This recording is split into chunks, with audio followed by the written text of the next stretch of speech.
کا کوشچن ہے کہ صدقات کے متعلق یہاں لندن میں تو کسی کو کوئی بھوکا ہے ہی نہیں، کوئی ہے ہی نہیں کہ صدقہ دیا جائے، اور صدقہ جو ہے اس کی جو فارم ہے وہ کہاں دیا جائے اور کیسے دیا جائے؟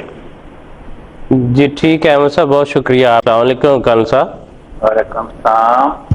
کل صاحب احمد صاحب لندن سے پوچھ رہے تھے کہ غالباً رمضان کے دنوں میں جو خاص تاکید ہے صدقات وغیرہ کی، اس وجہ سے وہ کہتے ہیں کہ لندن میں تو ایسے کوئی غربا نہیں ملتے جن کو صدقات دیے جائیں، تو ایسی صورت میں کیا حکم ہے، صدقات کہاں دینے چاہیے؟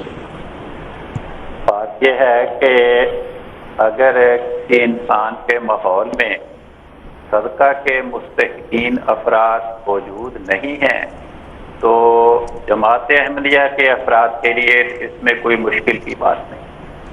جماعت کا نظام پوری دنیا پر محیط ہے، تو وہ اپنے علاقے کے سیکٹری مال کے پاس صدقے کی رقم ادا کر دیں، وہ مرکزی نظام کے صدقہ فنڈ میں جمع ہو جائے گی، جہاں بھی نظام کو ضرورت محسوس ہوگی اس علاقے میں کسی اور علاقے میں وہاں کے مستحق افراد کی اس سے مدد ہو جائے گی۔ جی ٹھیک ہے کل صاحب، بہت شکریہ، جزاکم اللہ۔